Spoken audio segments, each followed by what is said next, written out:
Donc le 30 avril 1993, c'est la naissance du web, le World Wide Web. Donc le papa, c'est Tim Berners-Lee, qui est un chercheur en physique au CERN, au Centre d'études de recherche nucléaire en Suisse.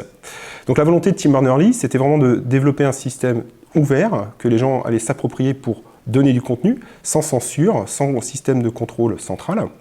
Et on peut dire que 20 ans après, Tim Berners-Lee a réussi son pari, puisqu'en fait le web est profondément ouvert, et il a changé le monde. Alors Internet existait avant le web. Le web, c'est un service d'information hypermédiaire répartie qui est proposé sur l'infrastructure Internet.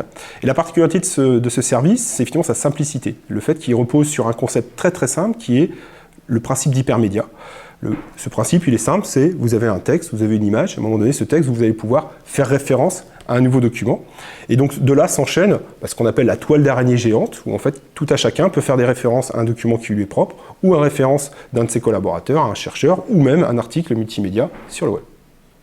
Alors 20 ans après, le web c'est 630 millions de sites. Ça a vraiment révolutionné le rapport au quotidien de Monsieur Tout-le-Monde. J'en veux pour preuve le commerce électronique qui a explosé, comme Amazon. J'en veux pour preuve les réseaux sociaux qui, au quotidien, nous permettent effectivement d'échanger avec nos communautés de pratiques et d'intérêts.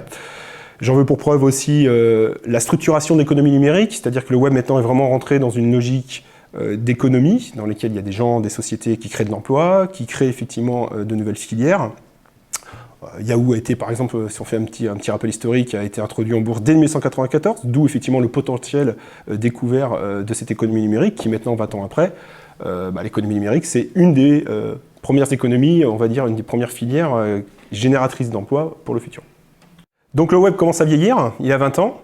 Ce vieillissement, nous, en tant que chercheurs, il nous intéresse particulièrement, qui plus est pour un chercheur nantais, puisqu'en fait il fait émerger de nouvelles problématiques comme le big data, cette avalanche de données au quotidien avec l'Internet des objets qui arrive.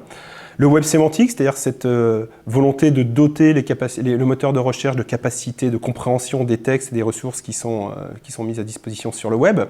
Donc on est vraiment effectivement sur de nouvelles problématiques avec des enjeux forts, des enjeux économiques également. À Nantes, on est aussi une ville de start-upers du web, très reconnue. Et donc là, il y a aussi un terreau fertile pour croiser la recherche et le monde économique. Et puis le web, il va bien vieillir aussi parce que l'idée, l'esprit originel de Tim Berners-Lee, c'est-à-dire la gratuité, la nécessité d'avoir des documents libres, il perdure, il va perdurer, ça j'en suis convaincu. Et je pense que le web a un grand avenir devant lui et qui va s'ouvrir et se démultiplier, puisqu'en fait on a l'arrivée de la mobilité, qui encore une fois aussi dans les usages, va provoquer de nouveaux besoins. Et donc à nous chercheurs, à nous la communauté scientifique, et à nous aussi travailler avec les start-upers pour innover et inventer les services de demain.